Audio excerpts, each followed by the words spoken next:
What is up, everyone? Welcome back to another live stream repair. We've got a few to fix up here before the weekend is over. Let's see who we've got. Mostly, we got a couple anonymous no power pods. We've got one with some death farts, it seems. And one from Jonathan, but it's also got no power. Looks like the usual issues for today. Let's find number 208 here and let them know that they're up first.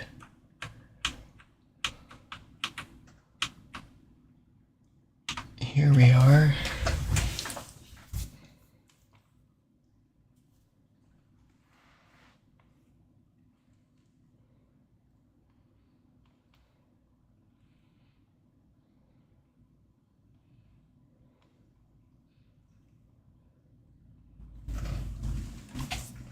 We've got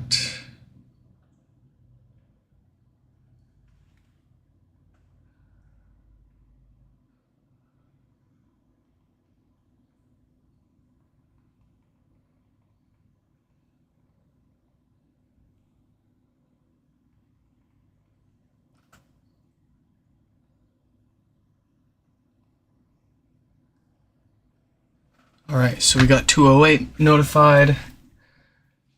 I hate texting. Here we go. Ah, geez. Another person we have to text. Let's let 144 know they're up next. I forgot my laptop, so this is non-trivial.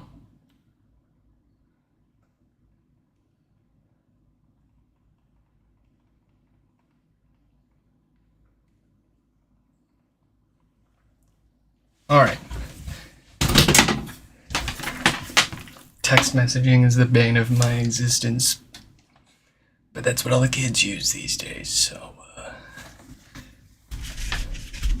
I'm just kidding.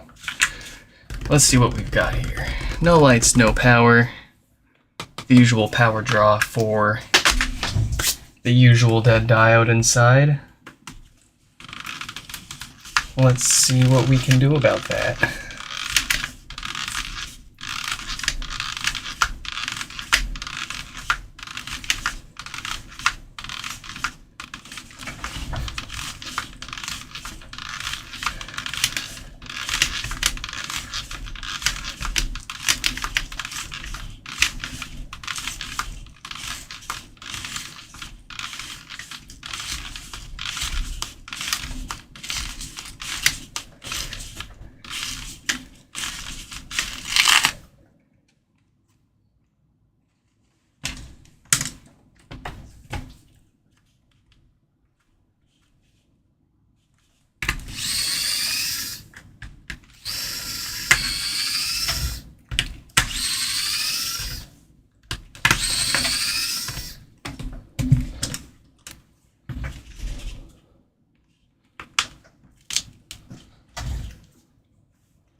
Man, we're fumbling.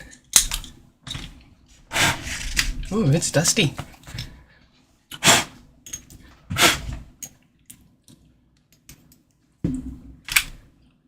Vishal, what is up? Welcome back and happy Sunday right back at you.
Here we go.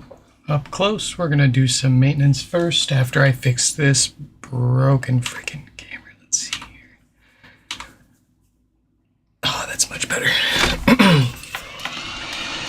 It's not even Monday yet and everything's malfunctioning again.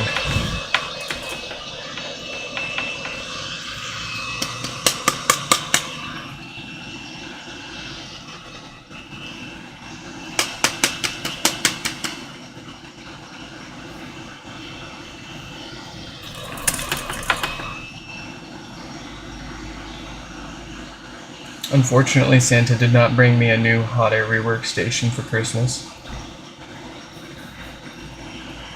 So we're stuck with this one for a while longer. I did get a new fan, so that should hopefully be here in a few weeks, and I won't have to shake the snout out of it every time it starts up from cold.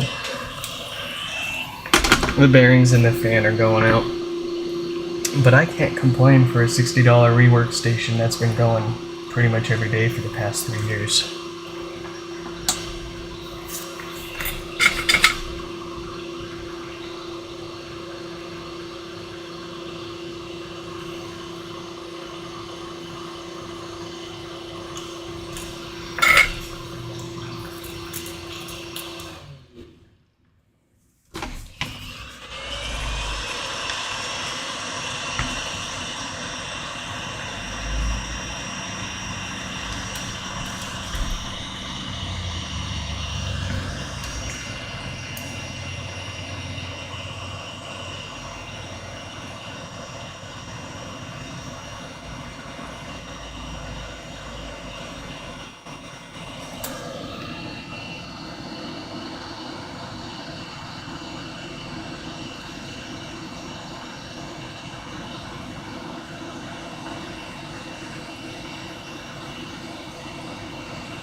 Well, dang, I don't think the factory could have done better than that. Let's flip this around and take care of the real problem here. That was just a little bit of preventative maintenance to keep the bass amplifier nice and happy. Those filters love to go bad and cause death farts all the time, so we like to stay ahead of issues like that if we can help it. Here is what's actually gone bad, our Schottky diode, for no other reason than a bad batch of them floating around out there. We can tell by the date code on it whether it's a good or bad one. So we'll get that replaced with a nice, bigger, better, newer one that won't fail again.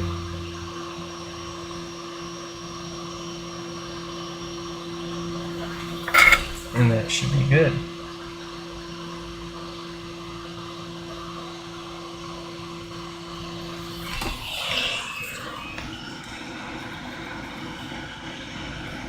Alex, welcome. Welcome back. Happy New Year to you all.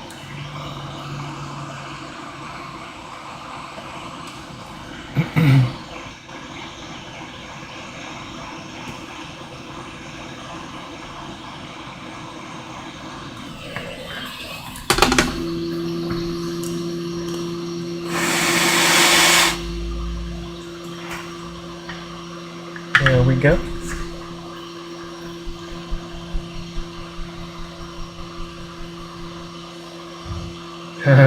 We do not only fix HomePods, and we do not make a lot of money doing it.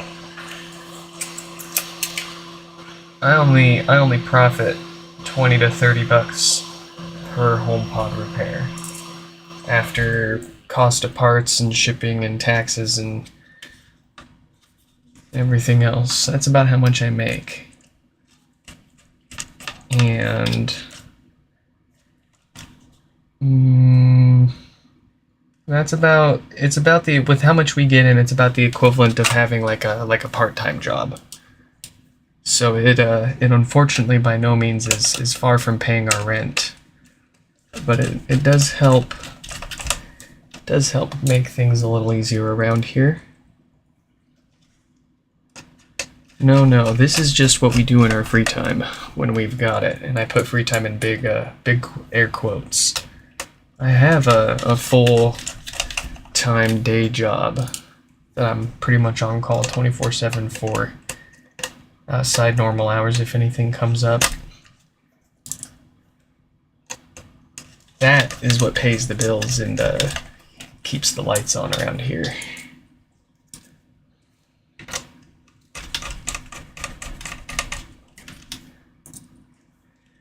That's the dream one day, though, is to run like a full-time repair shop, perhaps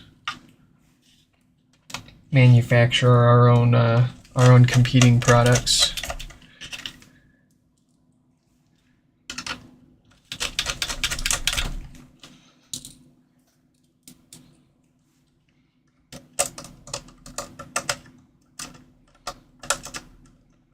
Or maybe going and working for Apple and helping them make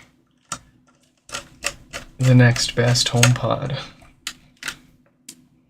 Because, I mean, let's be real. They didn't try with the second gen. They really tried with the first gen, but the second gen was obviously to cut costs and make them a little easier to repair for themselves. Not for you or I.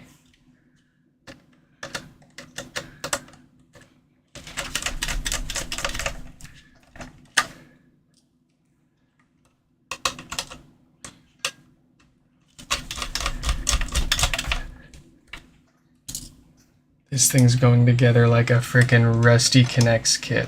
And let me tell you,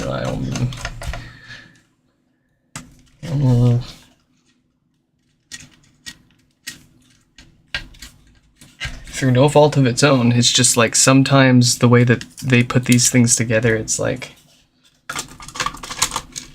manufacturing tolerances make up for slight differences in how nicely or how not so nicely they go back together.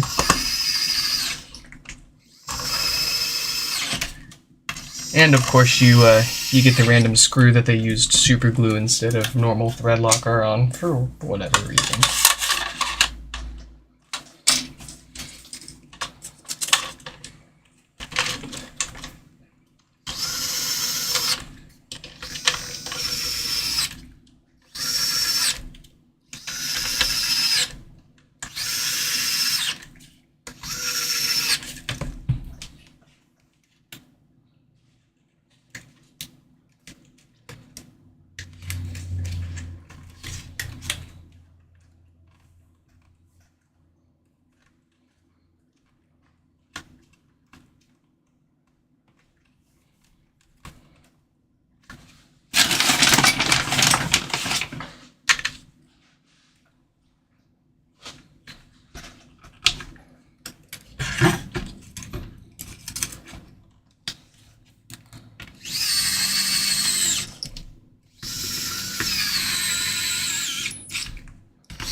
Beautiful. Nice and sealed.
The top half of this is going together real nice, at least.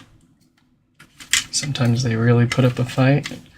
I opened my mouth. There we go. I jinxed it. I had to say something. That one's a little short, but that's okay.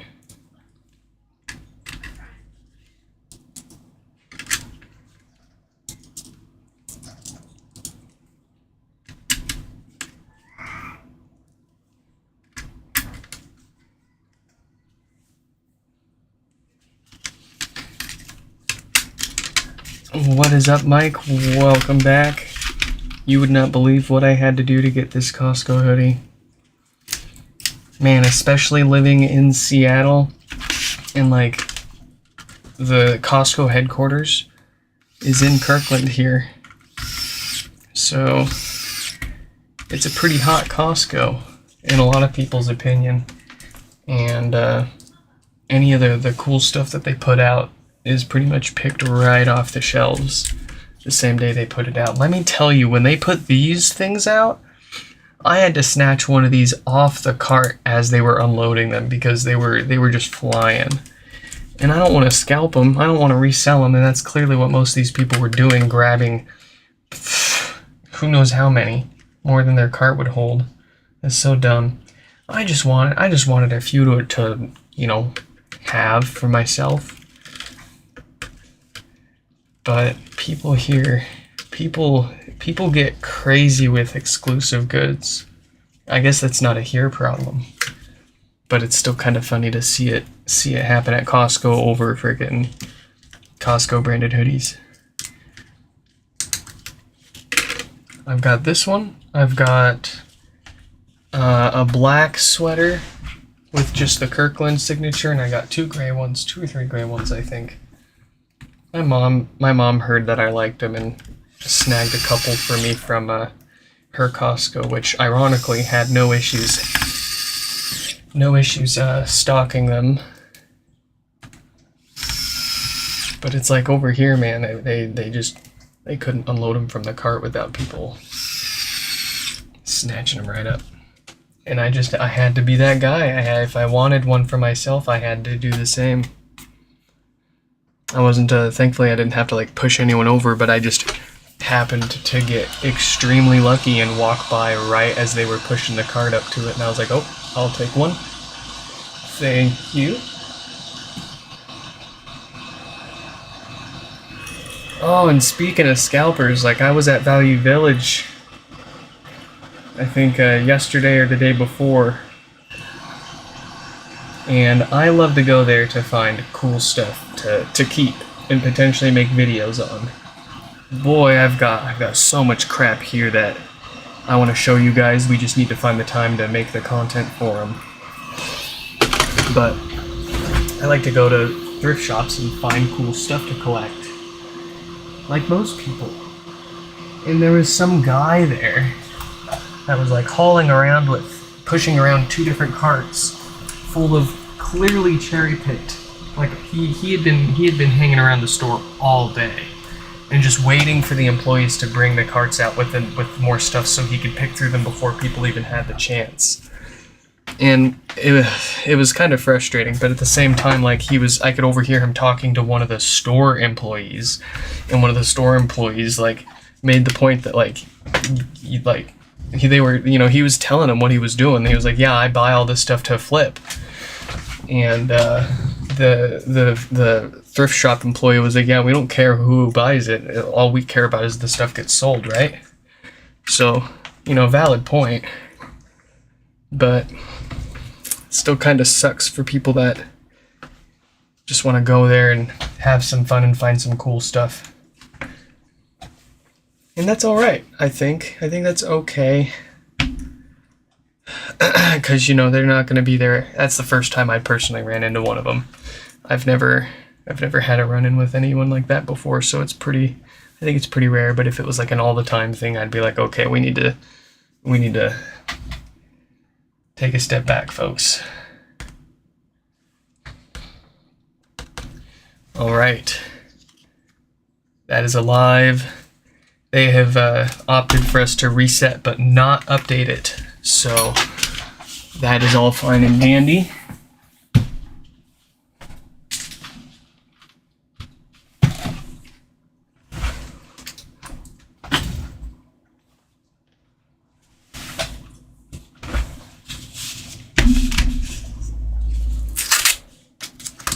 We've now got 144 with no power as well. After that, we've got one with some death farts or base issues. DC88. Let's find them here in our list. Oh, goodness. We texted them too, so let me take a few minutes to shoot them a message.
Alright, sorry folks. I'm just got a text message from somebody that's not so happy with how long it's taken me to ship their stuff out, and they're threatening to contact their bank, so I'm just shooting them a refund. I don't want to deal with people like that, so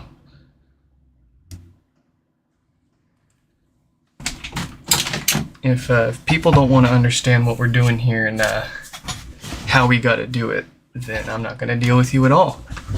And that's how it'll be.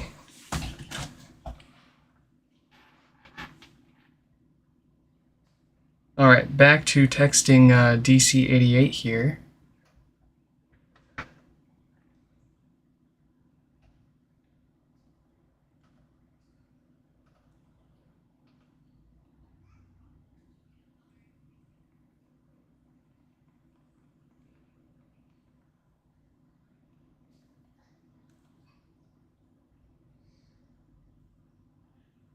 Man, okay. I feel bad because they hit us up like right in the middle of the holidays and everything. And it's just been non-stop things and delays.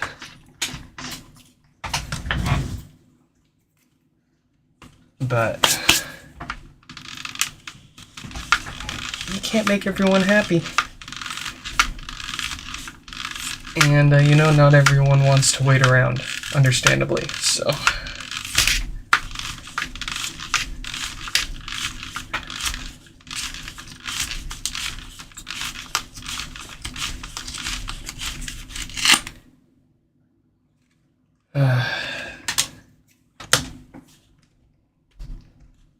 And I just wanted to take a break. I just wanted some time off. But it ended up being quite literally the busiest we've ever been these past few weeks. absolutely testing me at every angle.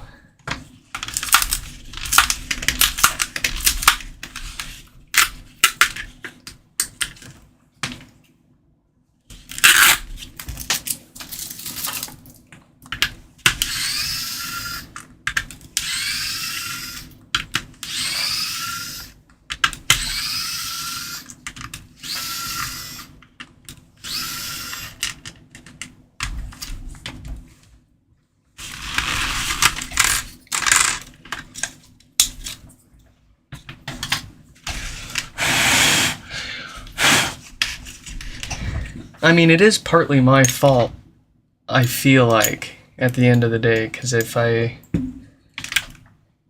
can set the expectations right, or better, then maybe people will be a little more patient, but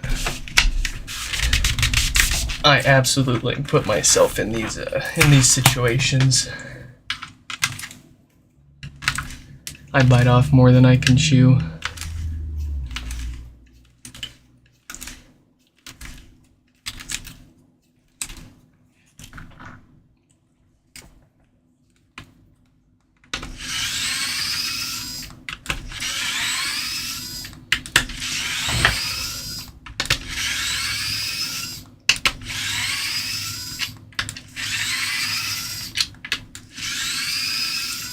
I actually had to,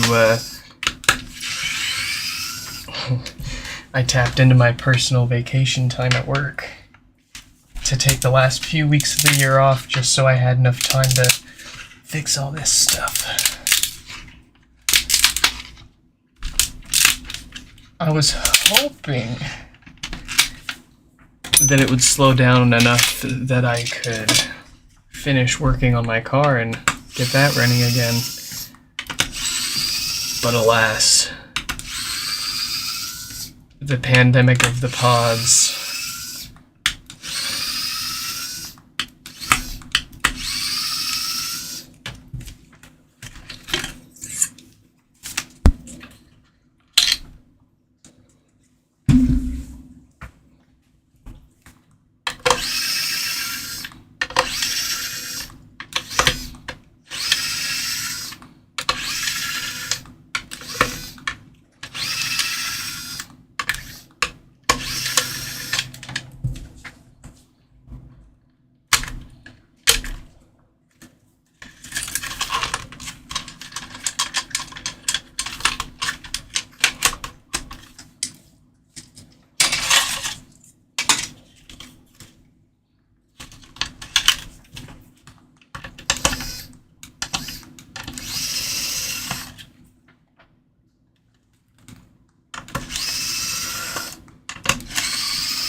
What was it that, so I think maybe it was you that even said it, Mike, a victim of my own success.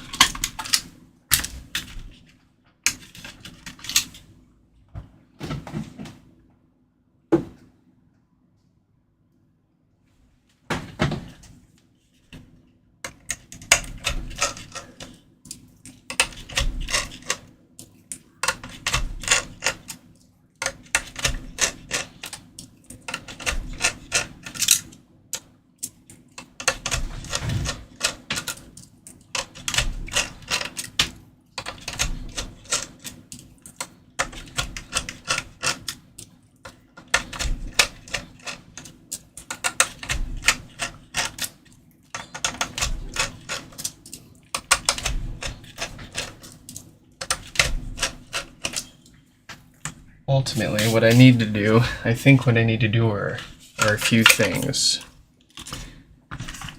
Because what we've been doing up to this point won't really scale too well. And that got really tested these past few weeks. I've tried to keep everything organized, but there's just too many people talking to me in too many different places, and I lose track of things and forget things, and my ADHD brain goes all over the place, of course. But what I really need to do is find a way to either scale this a little more, or find a way just to get organize these repairs and parts sales more. I guess maybe I should look into something like Shopify. That way I've got something a little more substantial than like a Google Sheet of people's what people wanted.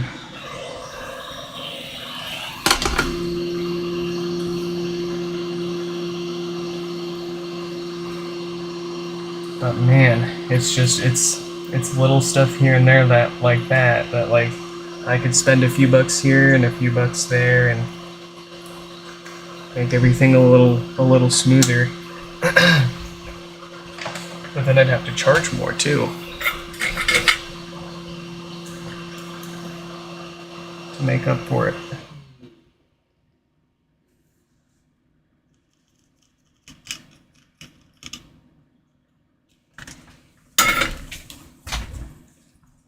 Shopify sponsor me.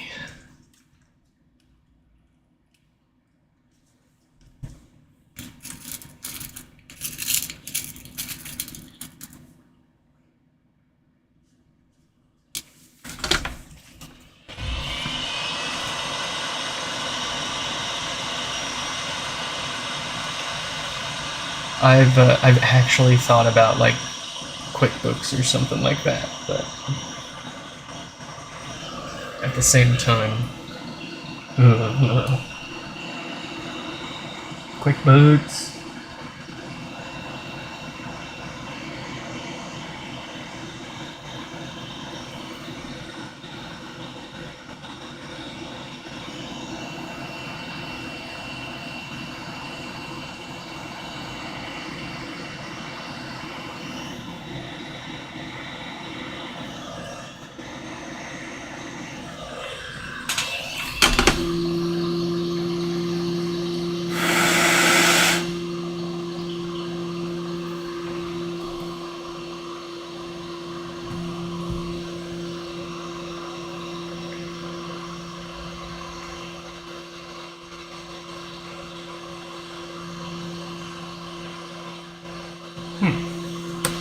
That kind of just came right off.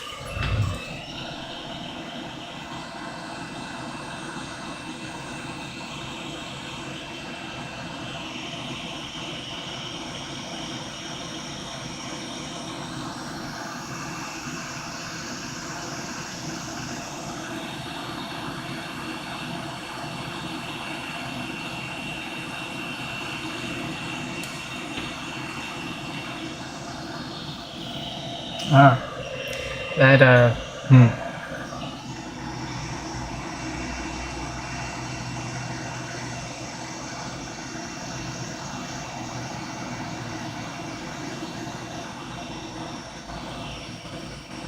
That's because that broke off. That hasn't happened to me before.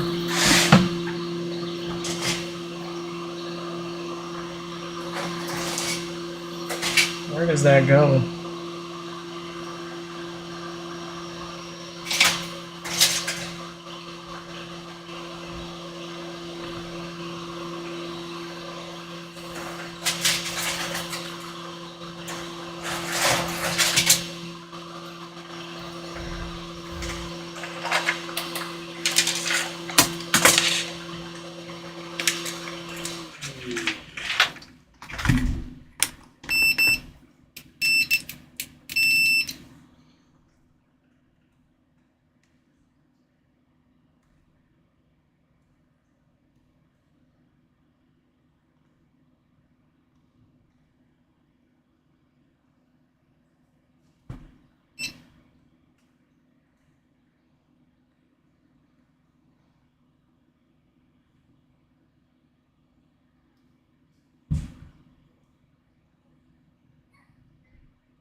Where the heck does that go?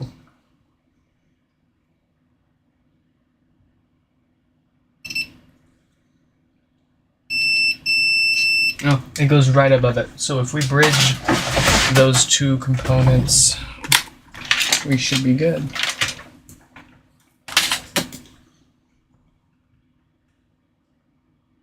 And I'm talking a bridge from,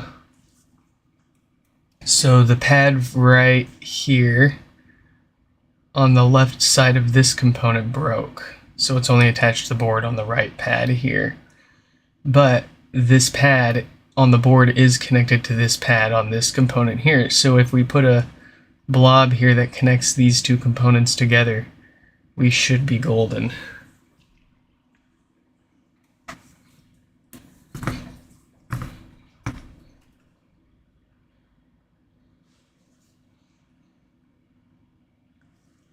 The tricky part will be doing this without it getting on the big capacitor above all of this.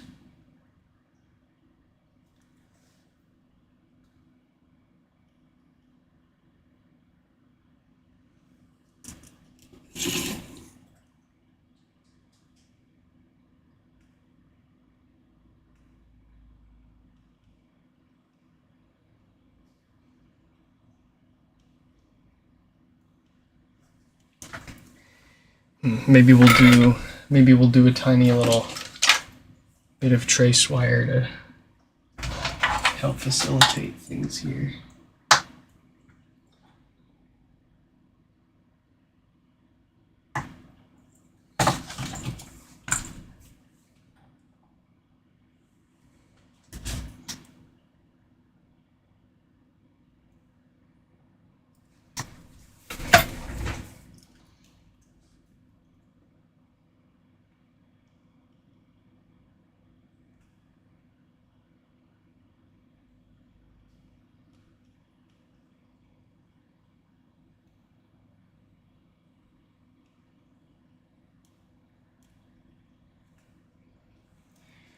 Oh, I think that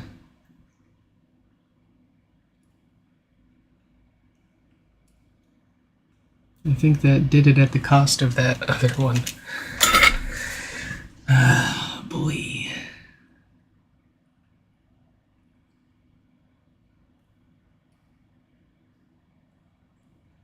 Oh, no, I think.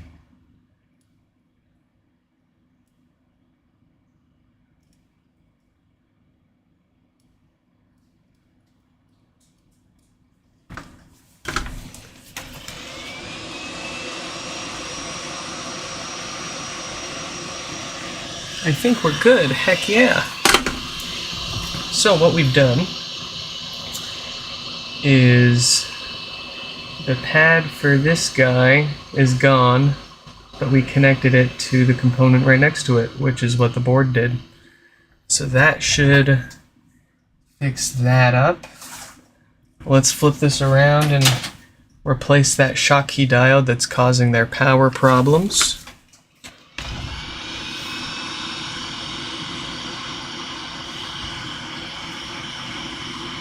And how did I figure out how to reconnect that component when one of the pads were missing? Well, I'm lucky that I have a spare amplifier board that I've removed all of the components on so that I can see where those pads on the board normally connect to.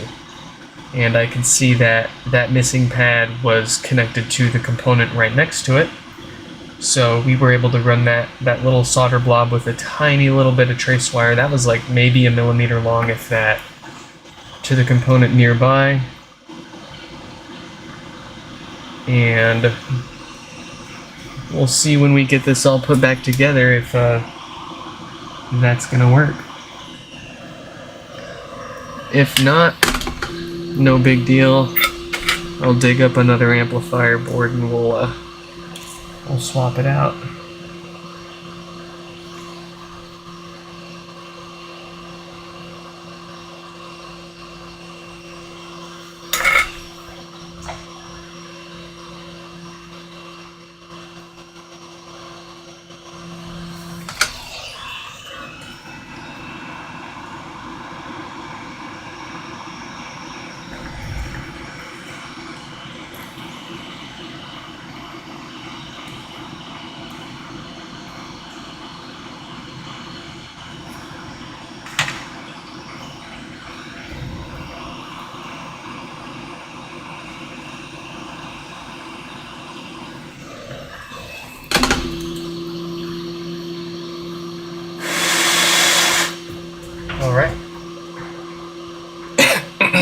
let's get this back together.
Sorry about that.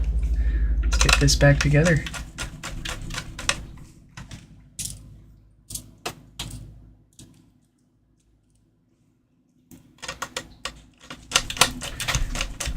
I'd say about another 10 minutes and then we'll be into DC88 here.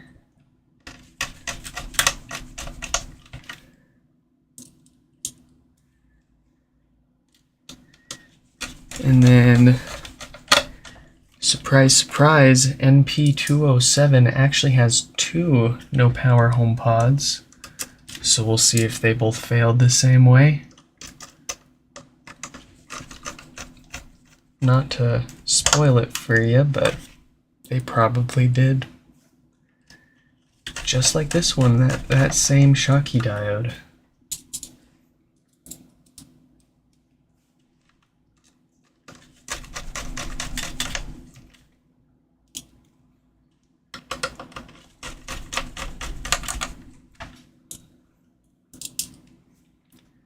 I don't like to use the electric screwdriver on these screws around the amplifier because it's very likely you're going to strip them trying. So I never suggest power tools is once you're inside here. I use it on the power supply screws, but I still wouldn't recommend you do that. Once you get in, stick to the manual stuff.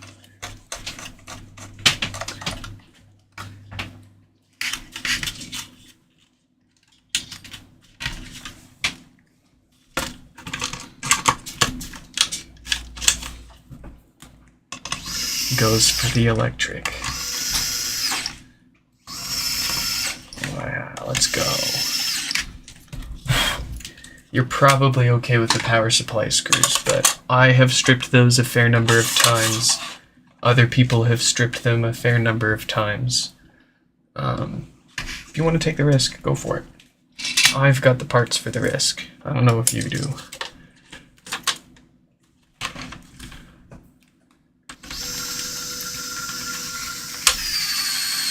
Steezy, what is up? Welcome back.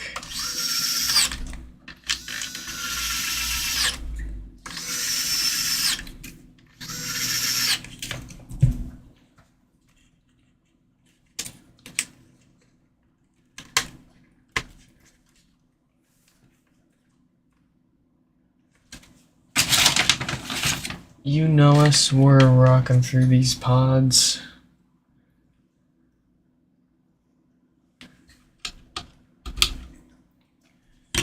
What is up, Wood? What is up, what is up?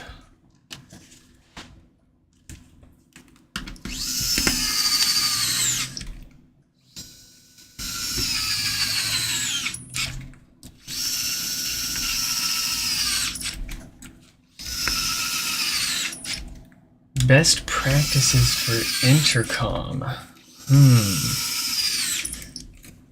Default volume seems lower than it used to be. I don't know. I wonder if anybody else in the chat has any tips about that. I would speculate it may be tied to like the series volume. So like maybe if you ask it to speak louder from now on, maybe that'll help.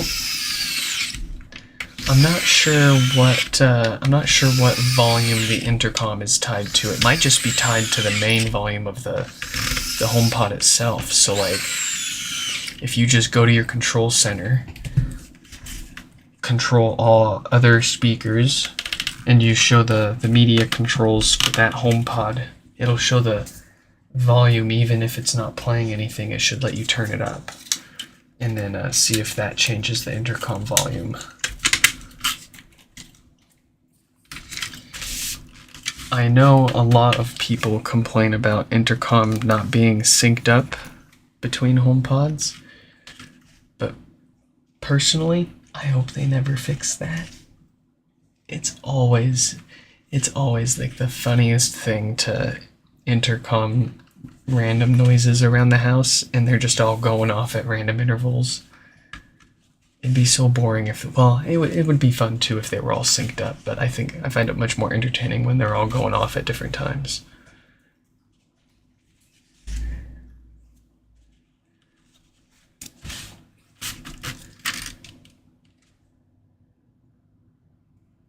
If they fix it, I'm gonna go work for Apple and put in a hidden setting to make it broken again, just so I can have it back the way it was.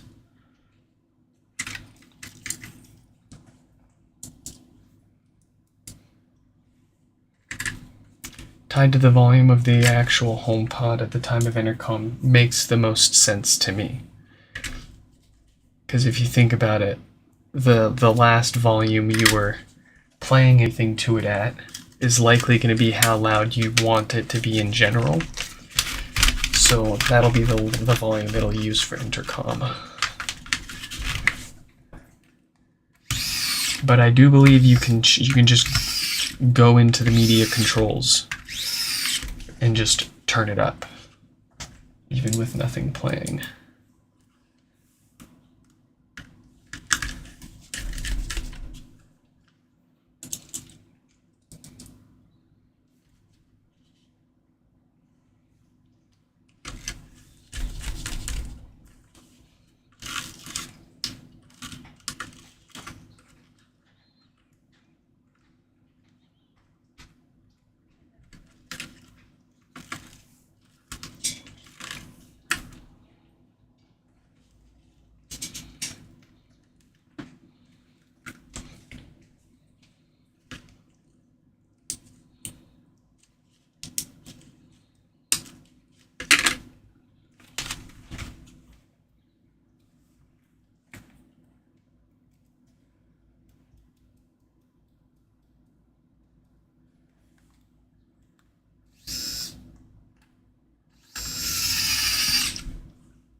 What are my thoughts on the second gen?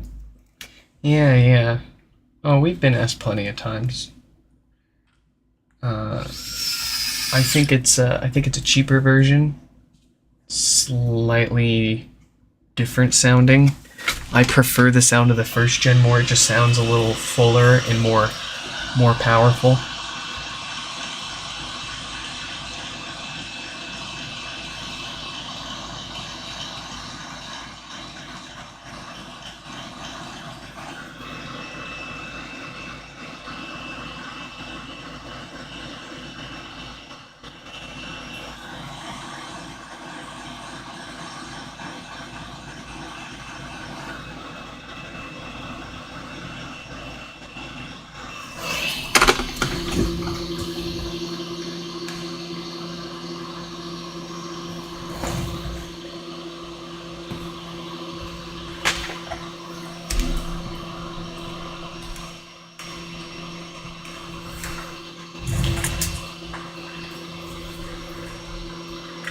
and then boom. Hey. We'll see if that workaround actually works once it's on and it complains to us about the Wi-Fi. Technically, the amplifier is not turned on yet. Still not on. Now it's on. The amplifier does not turn on when it boots up.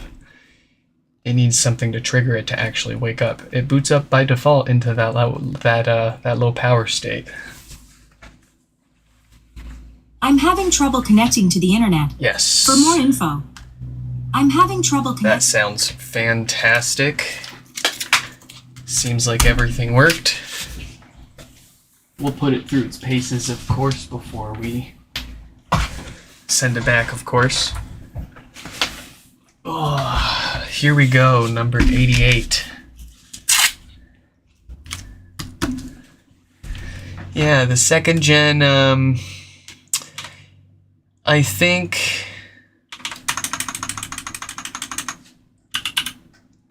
it's a perfectly fine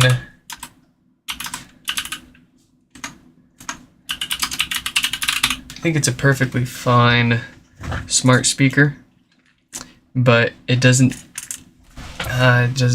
tickle me the same way as the first gen does. Just not quite.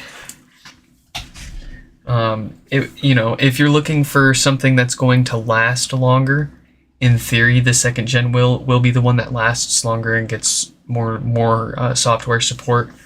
Who knows if these are even going to get 19. I'm surprised they even got 18. This is running iPhone 6 hardware on the inside, so they've been getting one heck of a run till now. But you won't catch me buying any second gens unless it's for parts to look into issues for fixing them. I actually had to, but I just didn't really like them, and I ended up selling them.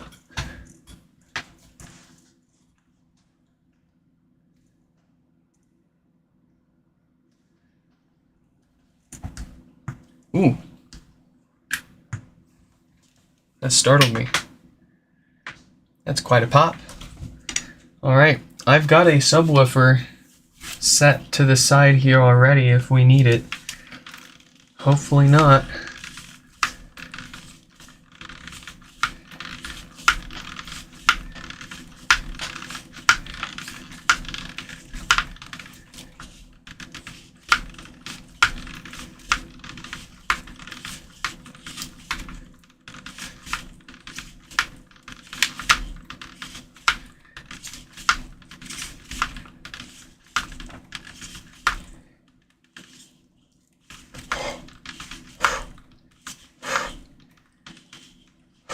Alright, I need a break.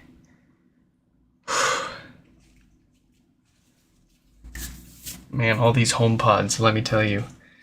We got a callus there, there, there, there.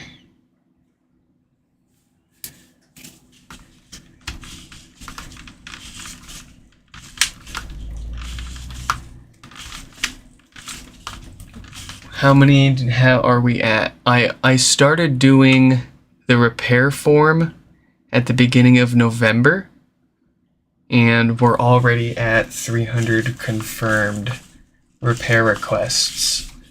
So, and I think about 2/3 of those have already come through and been fixed now. I am not kidding when I say this holiday season has been the busiest we have ever been. It blows my mind that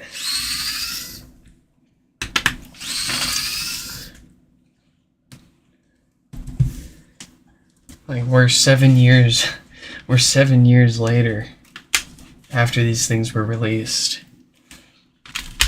We're 3 years into offering a repair service for them. And they just keep showing up. They show up in mass.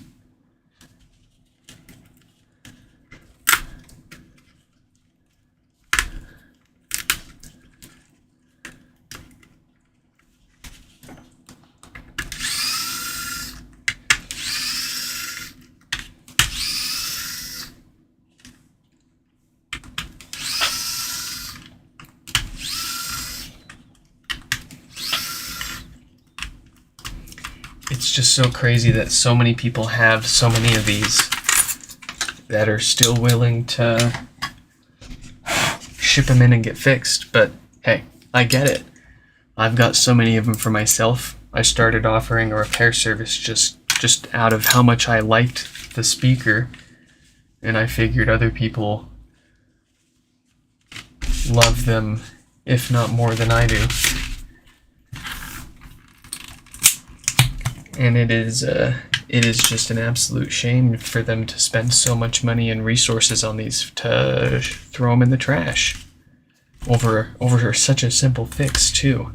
At least if we can make it a simple fix, then we can put a dent in that. But I think part of this longevity, as in like, you know, how many people are still using a phone or a computer or much anything else from 2018? Think about that. You usually upgrade your phone, or you usually replace everything every few years these days, with exceptions. And you know, people replace more or less. Like, for example, I don't drive a car that's newer than 30 years old, and then my other car's 40 years old.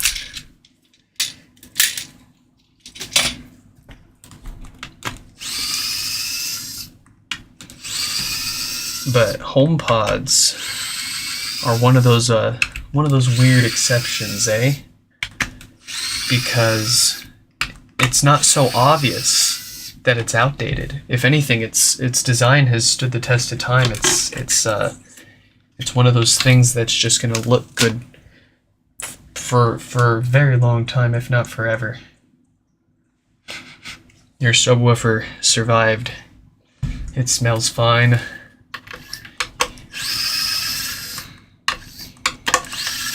So, you know, unlike your phone or your computer or your car that might feel slower or worse or noticeably fall apart or get daily used and dinged apart over time much quicker than your HomePod will, your HomePod's just sitting there doing the same thing it's been doing. And for most people, it works just fine and it doesn't give them problems. Sure, we've fixed thousands of them here, but we've not even touched a fraction of a percent of the ones that have been sold, in theory. So as much as I like to hype it up, I don't think it's quite a huge concern, at least yet. We'll see. At least everything right now still seems within a perfectly reasonable, failure rates.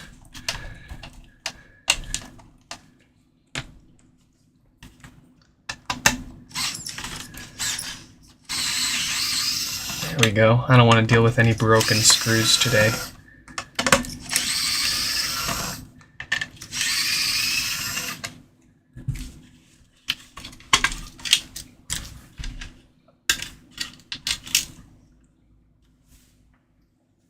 What's always the number one problem with them? That's gotta be no power. No power, no power, no power. And it's the same Schottky diode every time. And it's not like they used the wrong part.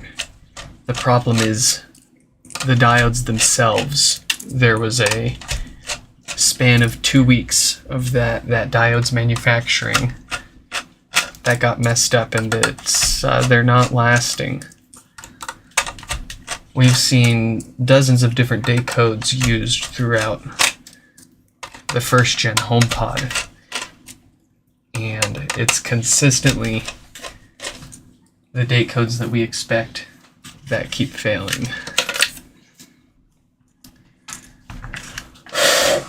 So there's definitely some sort of correlation there between the date code on the diode. And I know correlation isn't always causation, but at this point it's really hard to believe otherwise, or think otherwise. There hasn't been a single example saying otherwise yet.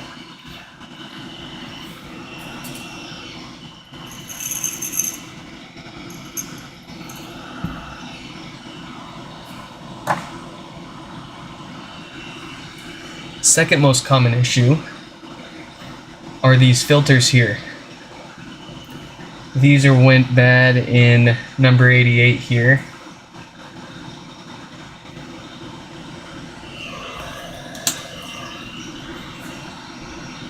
The thing is since these are ceramic capacitors, these naturally decay over time and lose their effectiveness at filtering unwanted DC voltage, which is pretty critical when you're using them as DC filters for getting down to less than 30 millivolts of offset.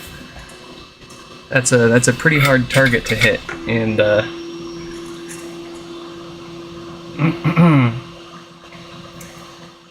well, the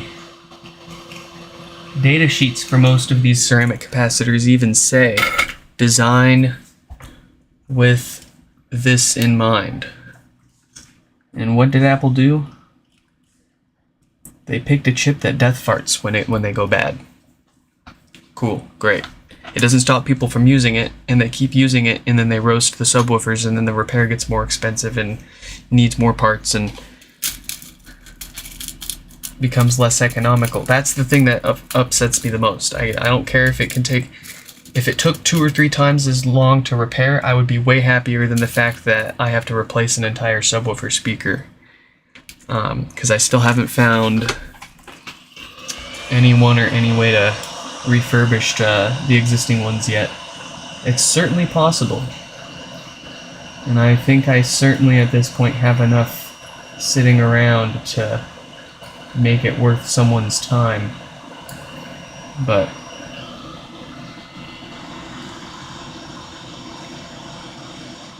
it's on the list. It's on the list of things to do for HomePods.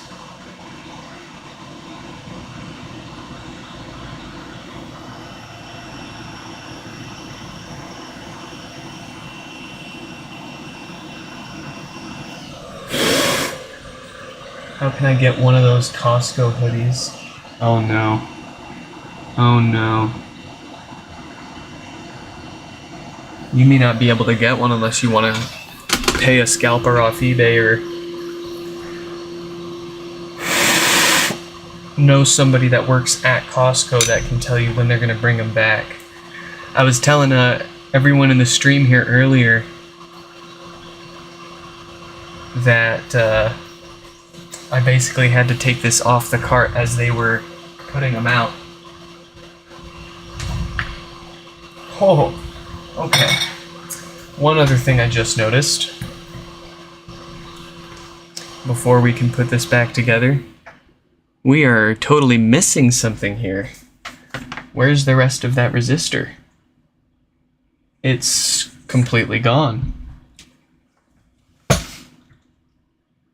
There is normally a massive 10 ohm resistor that sits there, and it's gone. Hopefully this thing still has base when we get it all done here. Jeez. It does not need a new Schottky diode. It's got a date code of 52K on it.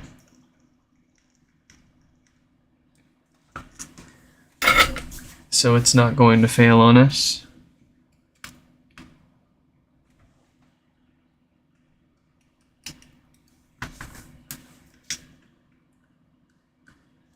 Oh, I'm sorry, you guys can't see that. There we go.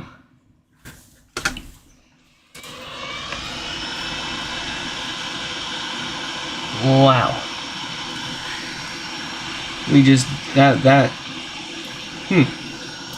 wonder where it went. I can't find it. It must have just completely vaporized. I wonder if there never was one on there. Normally when I see them blown up to the point where they're missing, there's some evidence of one having been there, but that was pretty clean, if you ask me. Well, we're gonna put one on there.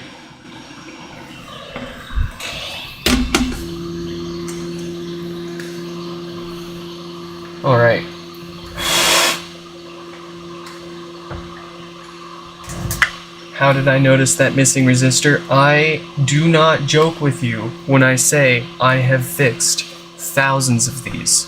More than 3,000 of these.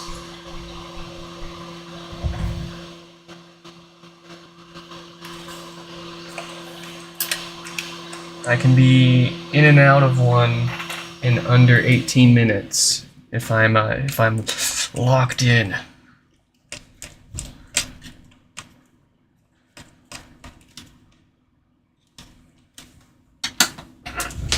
You can't get anything past me. I will notice a speck. I will notice a speck of shredded screwdriver or screw bit sitting on the board somewhere.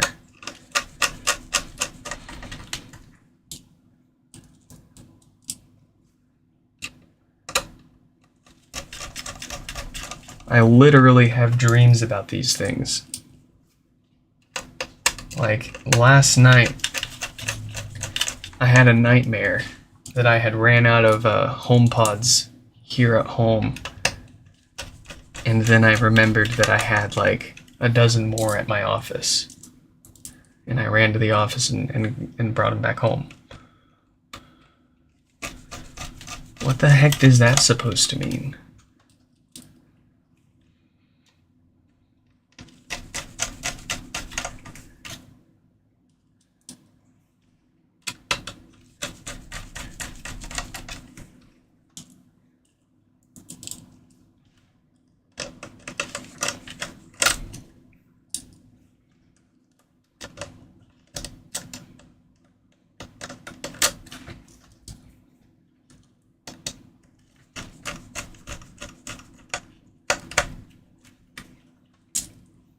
Oh, there's more messages in the chat than I've caught up with. Hold up.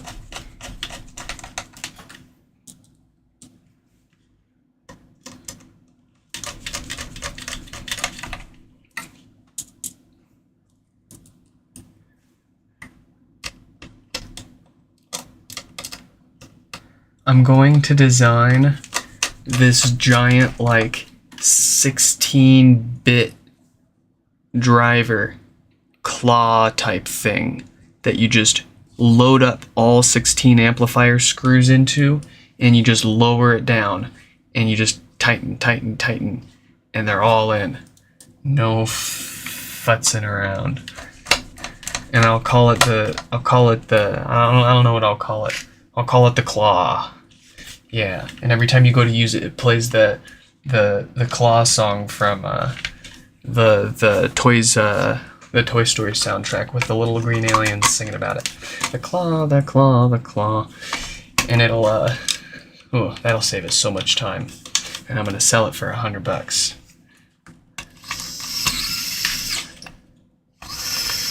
And all it's gonna do is put in all 16 of those all 14 of those amplifier screws in for you.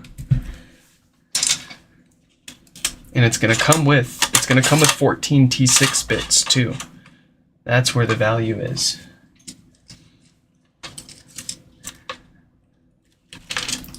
Talk about useless kitchen gadgets that fill up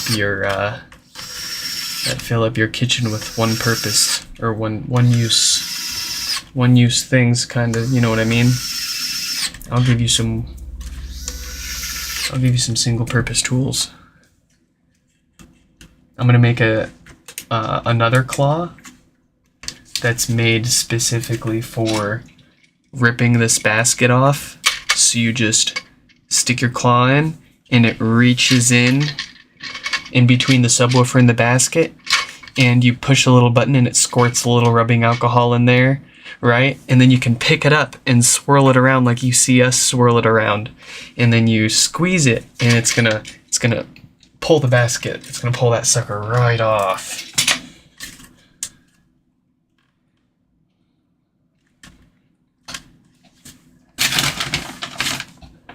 I don't know how I'm gonna make any of that, but I'm gonna find a way. I just gotta find the time.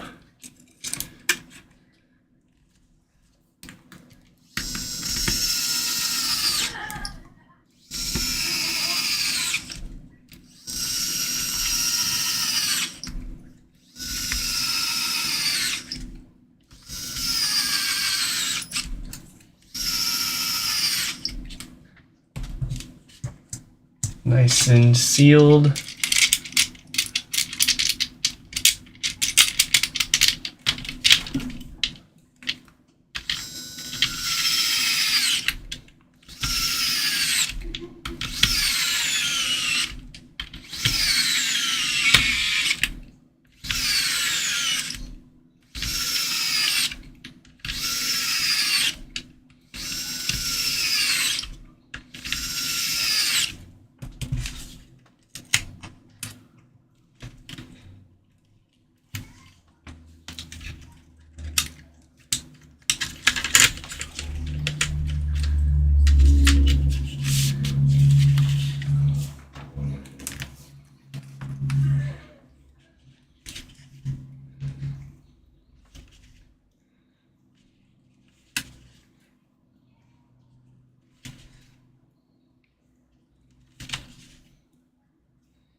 Oh, don't get me started about 3D Touch. 3D Touch was the coolest thing ever.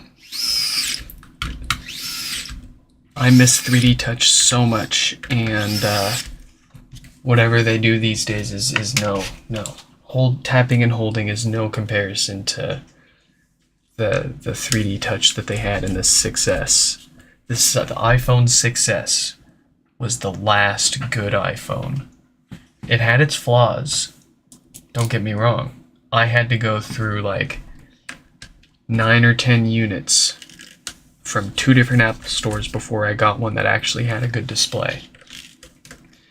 But the 6S and the 6S Plus, the Plus is what I had, of course. Best last iPhones they made. And here's my reasons why. It had a really big screen, of course. It was perfectly large enough. It had a physical home button that had a physical click. It had Touch ID. It had a headphone jack. It had 3D Touch.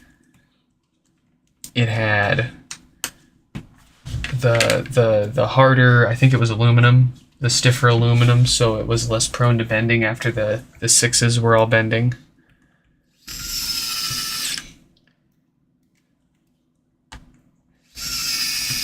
That phone rocked. That was my favorite iPhone.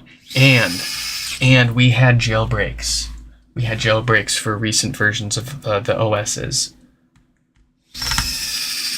I still remember jailbreaking my 6S to be able to fake my location and play Pokemon Go from different places.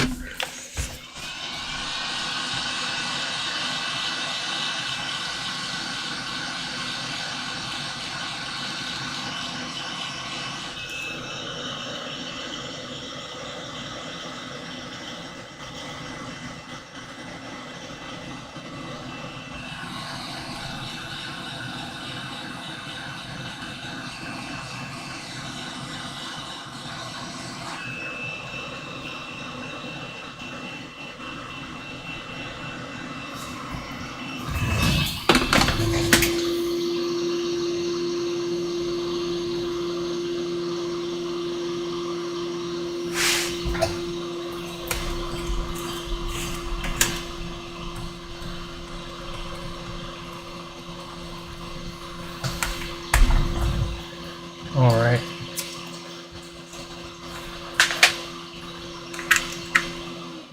And yeah, of course that's still going to turn on.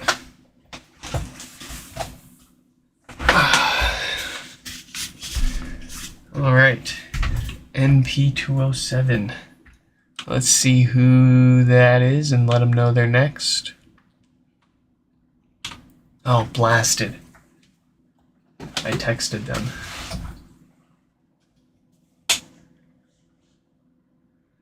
All right.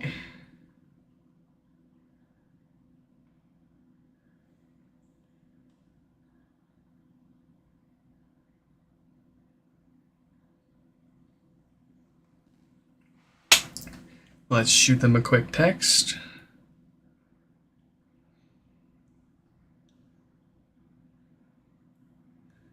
As for Mr. Wood,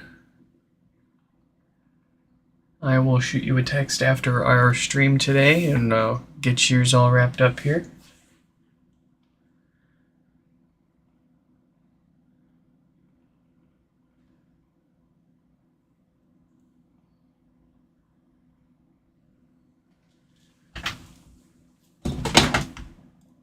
Oh, that is much better. I'm having trouble connecting to the internet. I'm having trouble connecting to... Yes. Yes. No more loud thump. More like a tolerable tick, if anything. Might even get a little better as the filters actually settle in over the next few days. It does technically take up to 48 hours after you've put them through a bunch of heat for them to be back to where they should be. But we can get a pretty good idea right away if things are fixed or not. We'll put it through its paces, of course. But let's see here. We've got no power.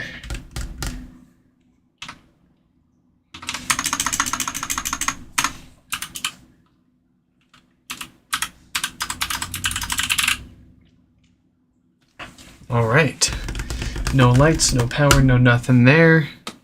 The usual couple of watts from the wall. I think we all know what to expect. Let's get it apart.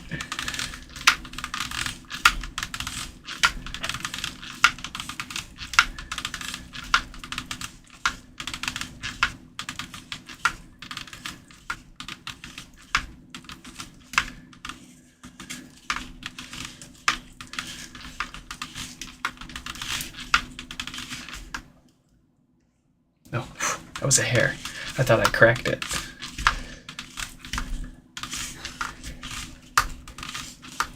These are pretty tough to crack if you take them off the right way. Keep this tool parallel with it. Don't ever twist the tool or try to pry the top off like this. Just keep going around it like we do until the adhesive is so loose that it just pops right off. And you will have a clean top.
I'm telling you, man, some kind of claw-like device that just rips this sucker right out.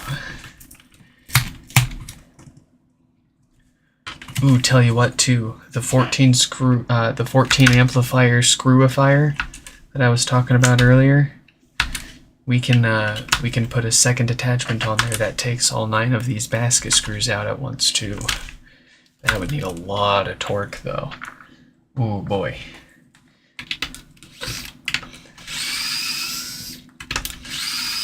like get the air compressor.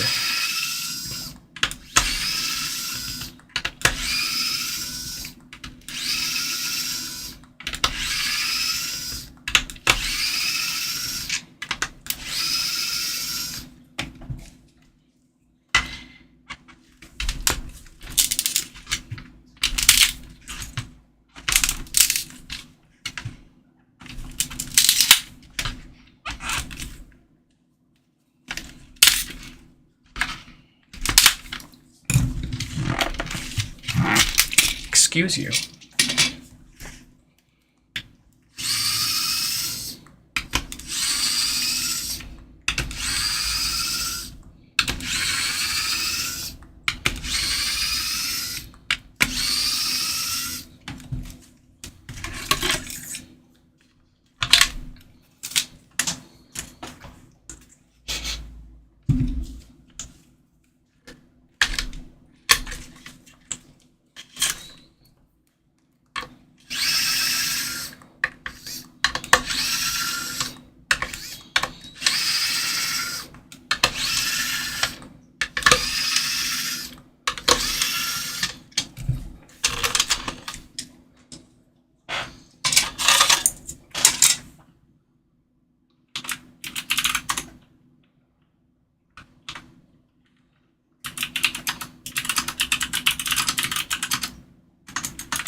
Here we go. We're gonna knock out some fart filters first so this thing doesn't come back to us for bad bass and all sorts of fun stuff like that. We like to replace these in every HomePod we take apart because they are ceramic caps, and ceramic caps all naturally decay over time and lose their effectiveness at filtering DC voltage, which in this particular application is quite important. May not matter in other areas, but very much so here. I used to test these filters and only replace them as part of every repair if they tested bad, but that eventually didn't work out too well because quite often they would test just fine, but then only last for a few months after that, a few months longer. So then we'd get people reaching back out to us, hey, my HomePod, it hasn't had any power issues, but I have started getting death farts. Can I send it back to you for another repair?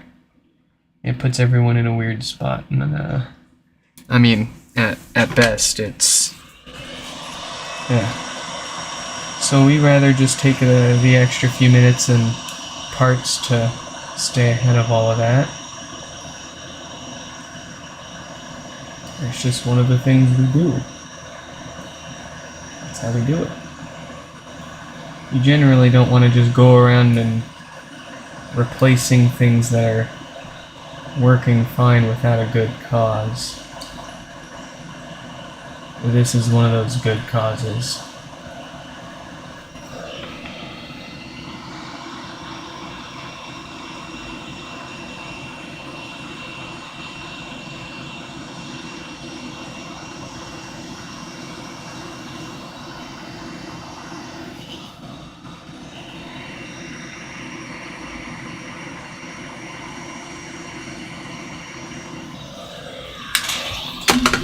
Very good.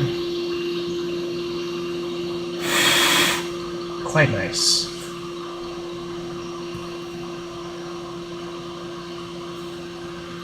Alright, and now for our dead diode. This is what's failed and caused their power problems. You can see that 46K date code on there.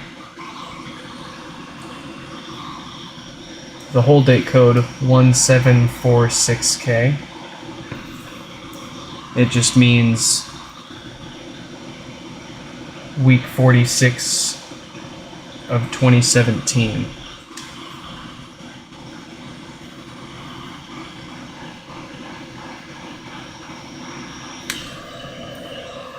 I would like to know what the difference is. What's up with these particular diodes that keep failing from these 2 weeks in particular. 46K and 48K, that is.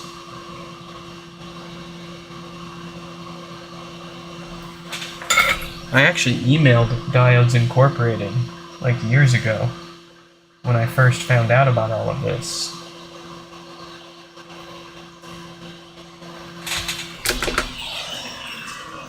After I had fixed my first no power HomePod for myself, I was curious how common of a problem that was, so I bought a bunch more of them, and it became a common theme. Same date code on these diodes that keep failing.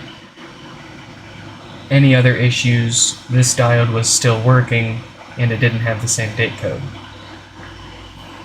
So the correlation was starting to become quite apparent.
What is up, Techie Danny?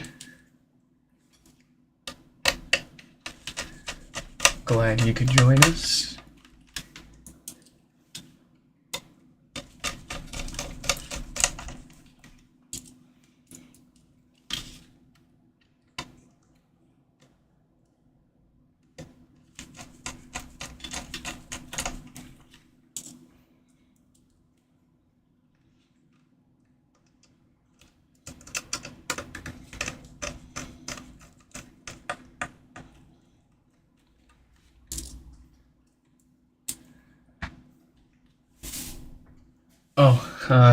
Back to Tayo's comment about how I noticed that missing resistor earlier. bit of a little story back 2 years ago now. It was pretty unusual for me to, well, rather I should say, I typically opened the HomePods that people shipped I opened the boxes that people shipped their HomePods in as I was streaming. So when yours was up next for repair, I would open the box up right there. And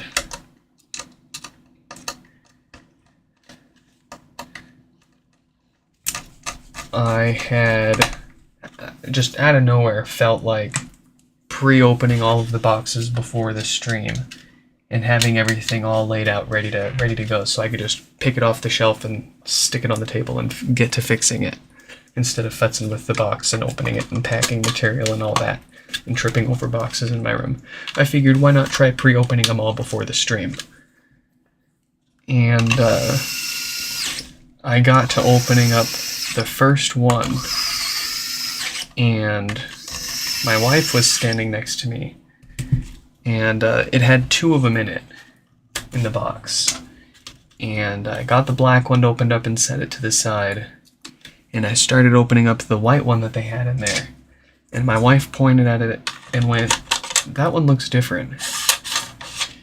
And I looked at it with her and I went, "Huh, you know, you're right, that kind of does look just a little different." The top of it, I couldn't put exactly how it was different, but it was shaped so slightly differently from what every other HomePod I had seen. And I was kind of surprised that, like, she noticed it before I did. She was standing behind me, but she was like, "That one's different."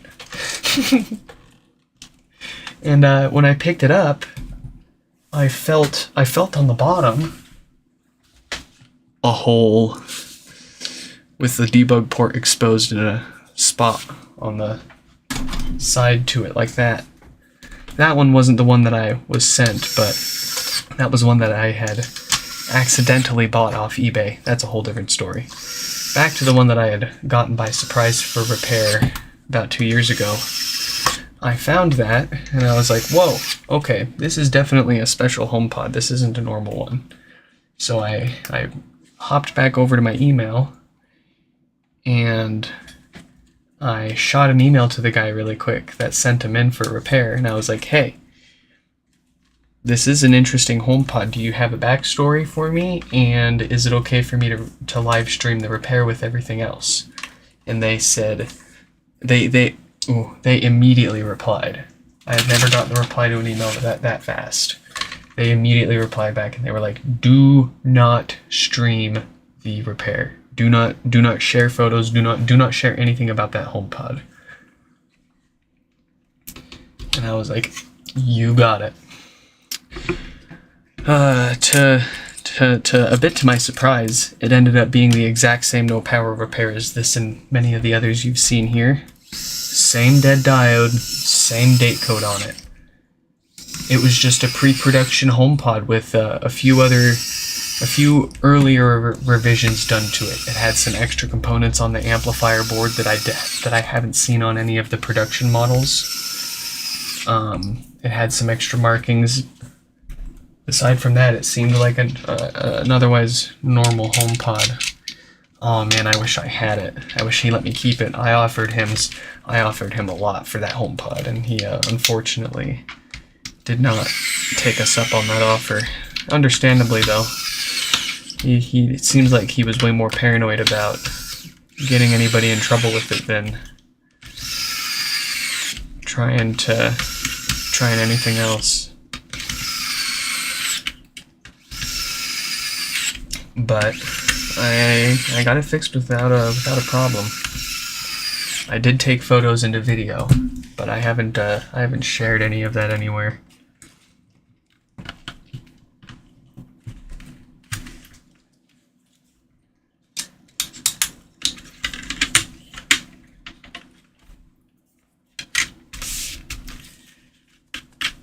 But that was just a huge string of coincidences that led to everything just kind of playing out right for him, at least the way that he wanted, because I already tell everybody that I live stream their repair unless they say otherwise.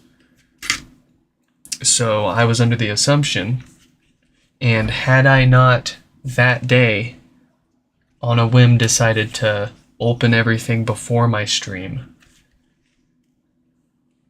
I wouldn't have caught that, and we likely would have gone through and live streamed the repair and possibly gotten someone in trouble, or, I mean, at the very least, just made somebody a little unhappy, but I don't want to do that.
Yes.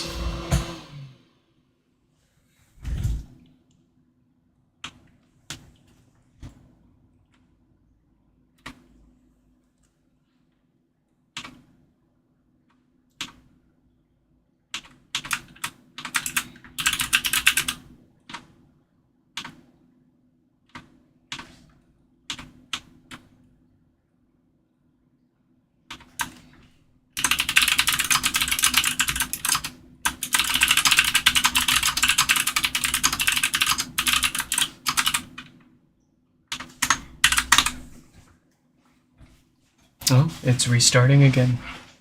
Must have died in the middle of an update.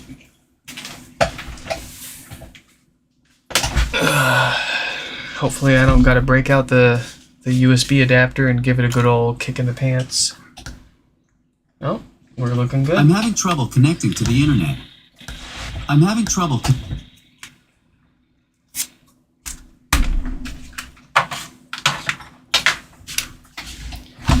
All right.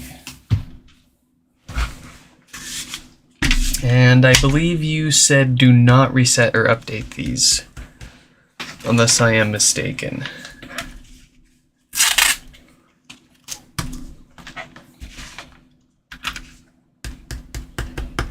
No lights, no power, no nothing. A couple of watts from the wall. Here we go.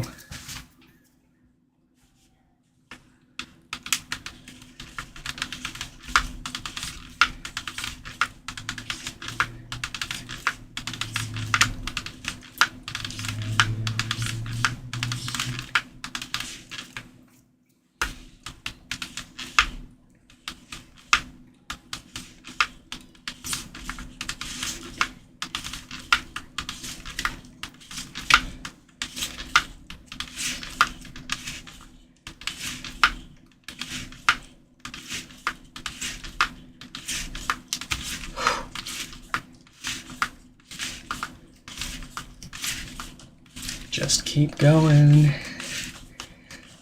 until you cut your hand open either, or this pops off. There we go. Jeez. And fear not, you do have a little bit of wiggle room here. You can scratch the bottom of this a little bit without messing up the paint on the actual visible layer. So they did give you a little bit of wiggle room there.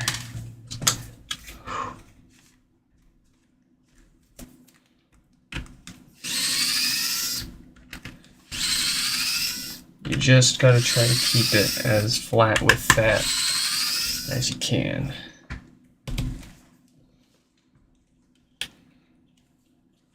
And the reason why we use the plastic one here is because we are prying up against that PCB underneath. We don't want to scratch that up, but this is too thick for that plastic top, and we will end up cracking it trying that. Each tool has its purpose. You can make them work.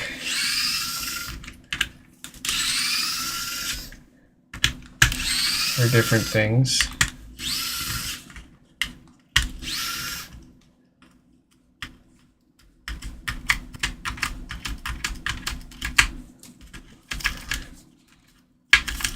Like using a screwdriver instead of your fingers.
Here we go again.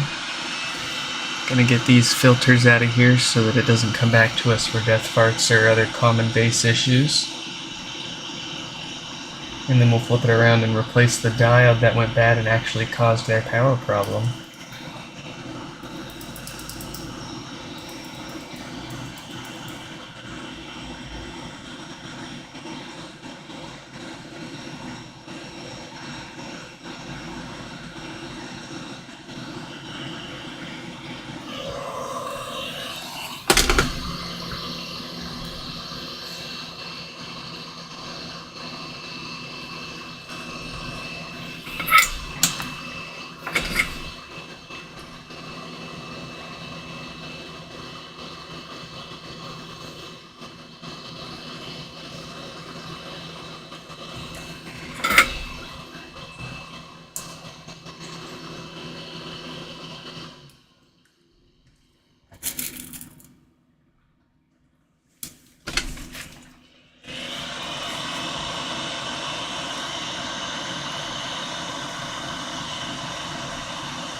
There it is, our 46K dated diode again.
Some long freaking drawstrings on this one.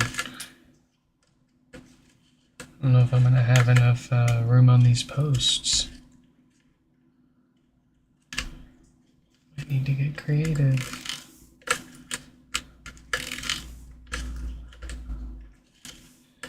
Oh, I think we got it. Yes, it barely fits.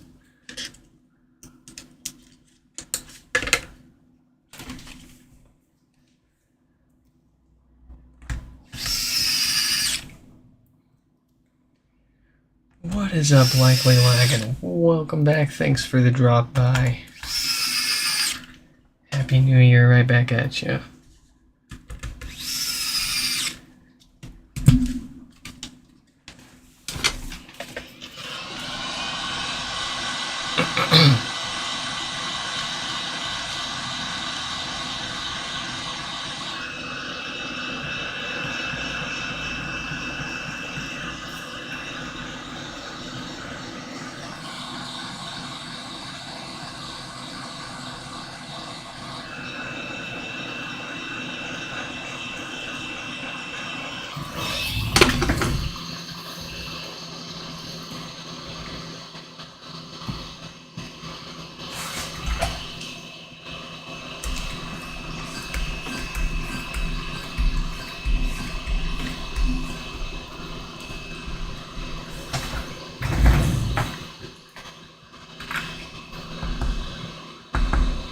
That's what I thought.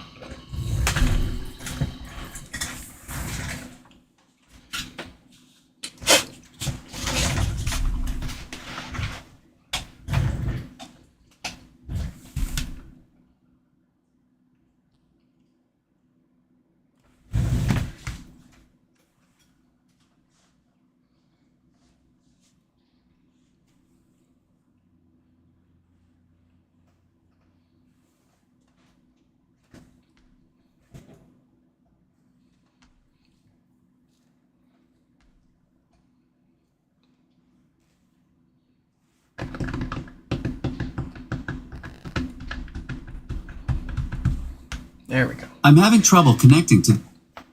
Yes, yes, yes. All right.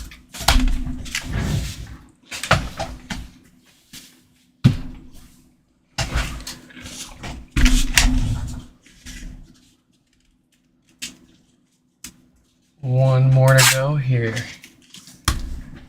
At least for today.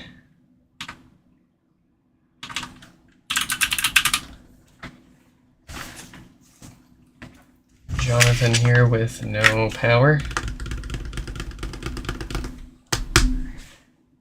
They've got a really high power draw.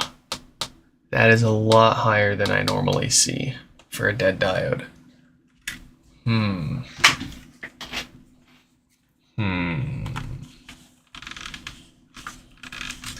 I normally see only half that. Maybe 7 or 8 watts at most. So 12 is suspiciously high. I have a feeling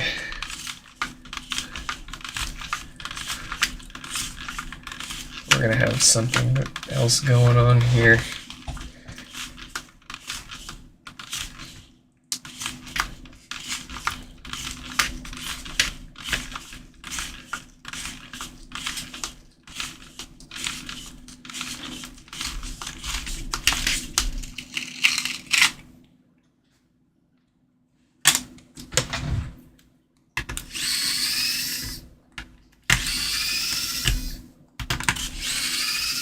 It's definitely not going to be a logic board or display issue. Those only pull, like at most, a few watts.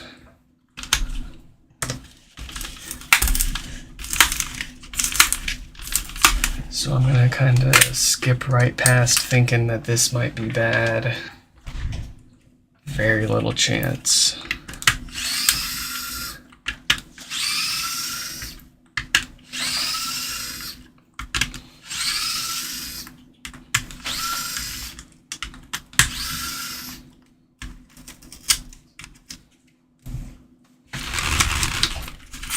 And same with this, it's probably fine.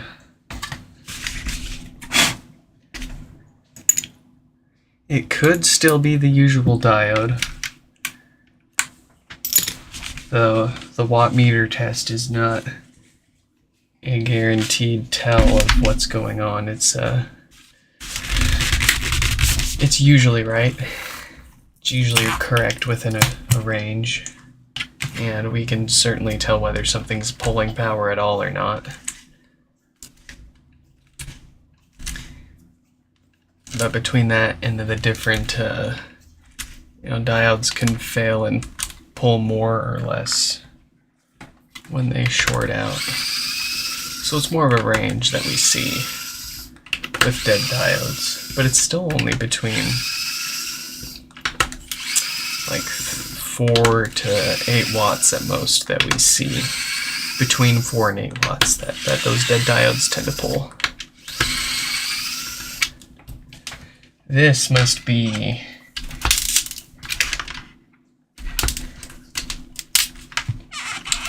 an earlier failure somewhere on the power supply, maybe.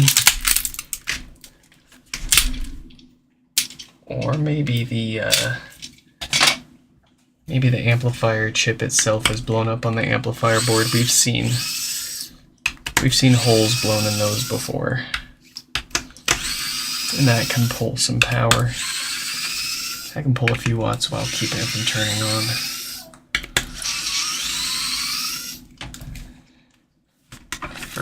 First look here. Nothing obvious yet.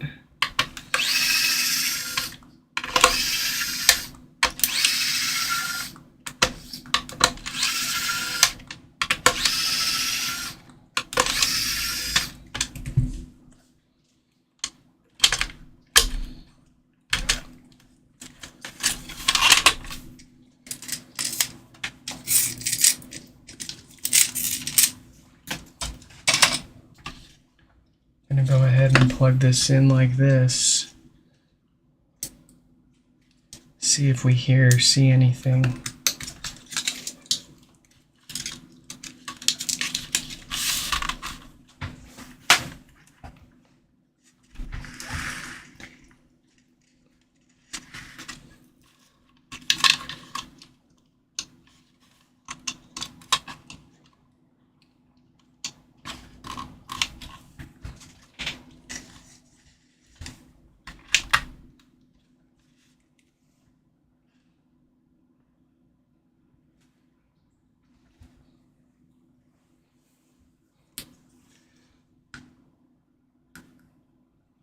See, is anything on the power supply getting warm?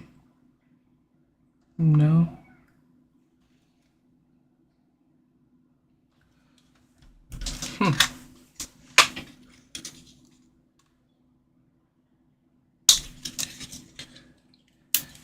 Don't want to immediately disconnect that stuff after pulling power. It takes a few seconds for it to die down, so to say. Alright. What is going on here?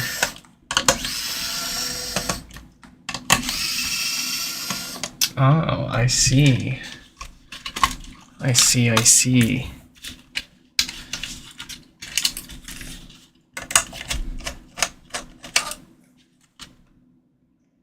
Yeah, it's hot. It's hot too.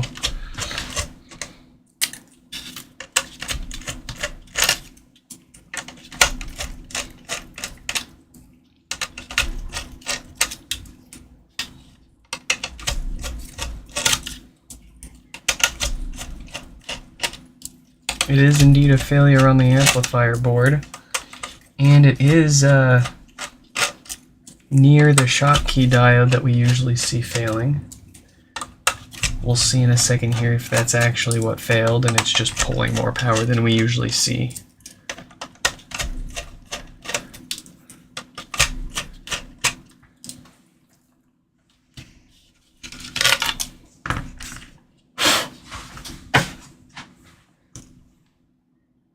Yeah, nothing else. Oh, we do have the usual date code on our diode for no power. It's that 48K code right there. This inductor is really warm too still. And I noticed that it was slightly discolored, then it looks a little more tan than they usually come. Let's sanity check here.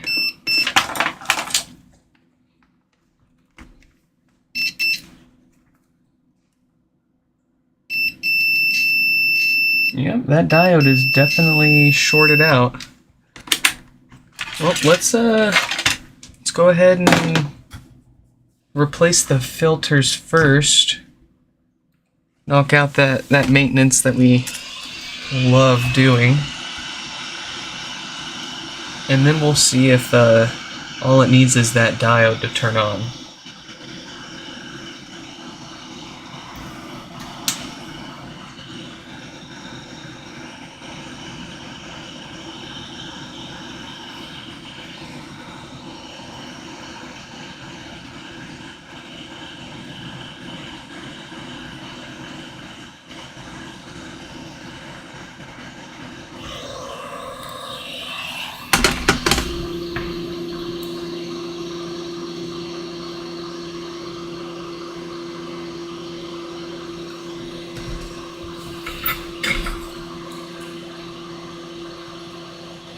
We're only replacing these capacitors because they love to go bad and cause death farts. So we're just doing a little bit of preventative maintenance here.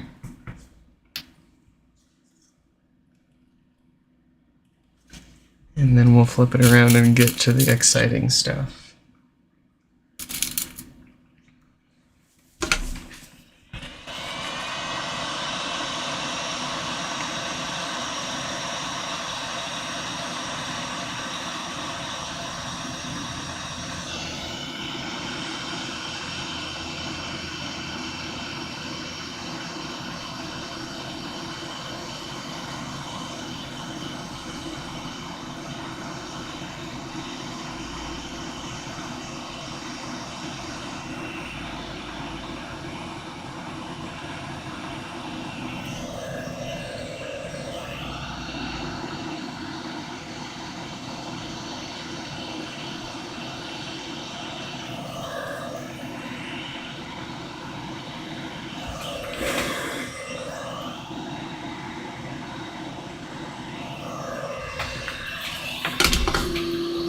Yeah, that's pretty jank.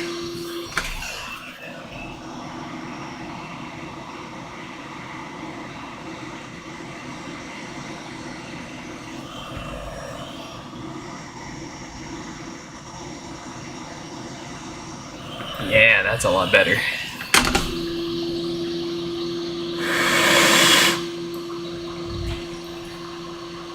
Okay, now let's find out if all this needs is this diode.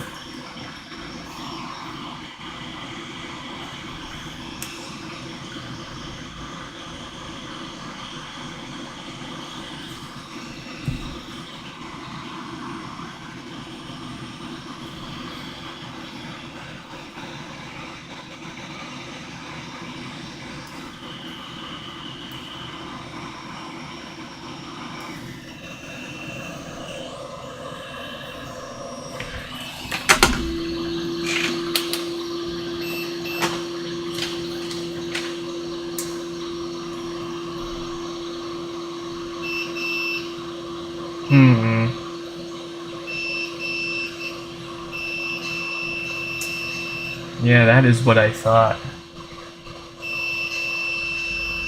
There is still a short somewhere.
So it's only here. Yeah, it's not even.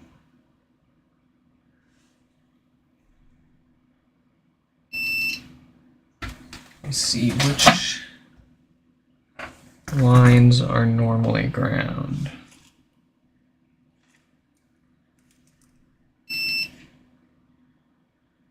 Oh. So we've already got a short to ground through that. That has a connection through that. Ah, okay. I believe.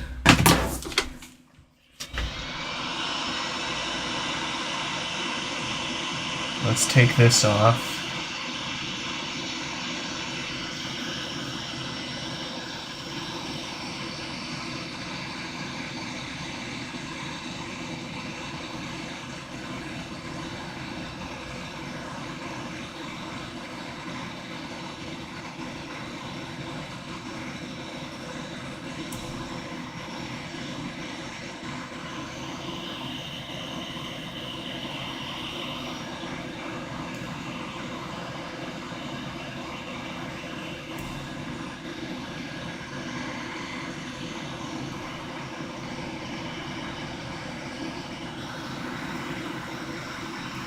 Get this big bad boy out of here while we've got the heat pumped into the board.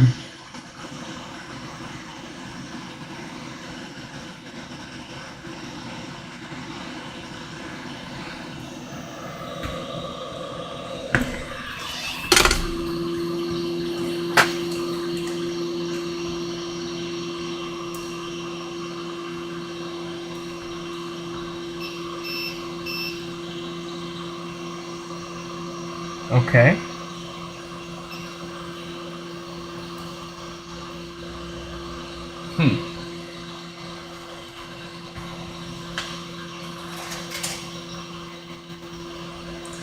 Let's get some different stuff on there and see if the trend remains after that.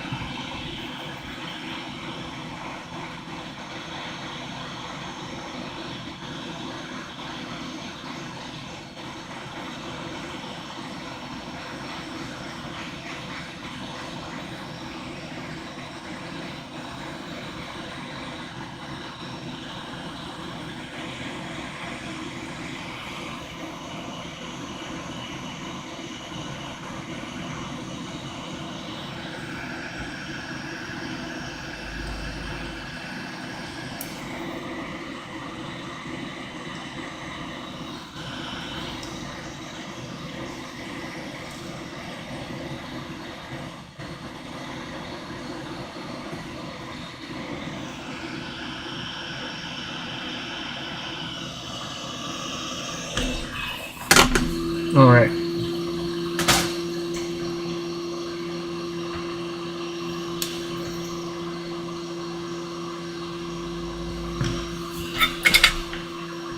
Let's give these parts a good chance to get back on this board with some fresh solder.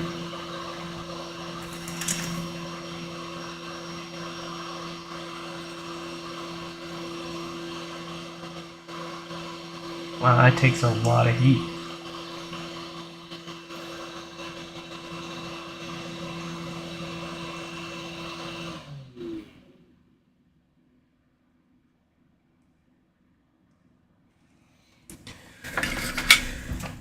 Or my iron sucks.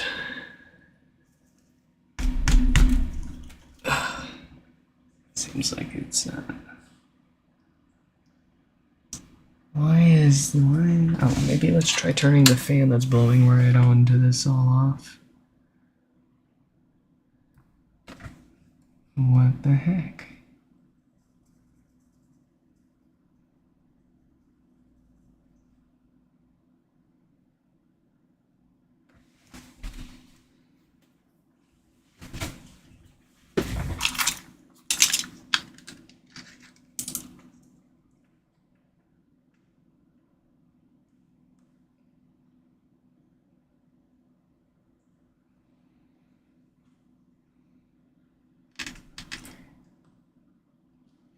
there's something really weird going on here.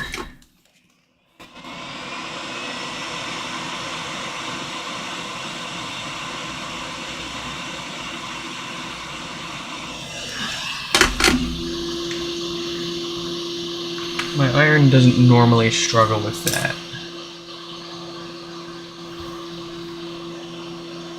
It's not a flux issue, it's a heat issue. It's like it's sucking all my heat out, and this is a pretty substantial iron.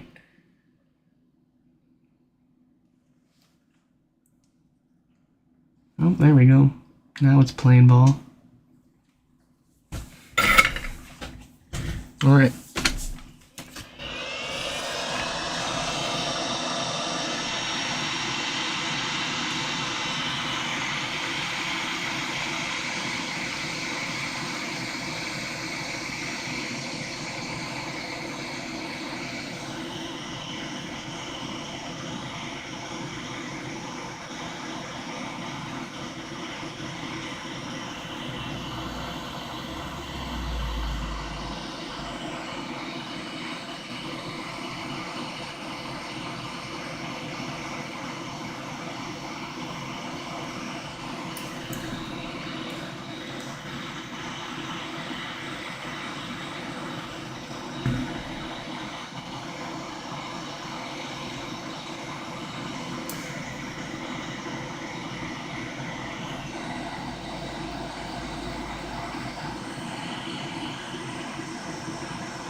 All of this is acting really goofy. I don't like it.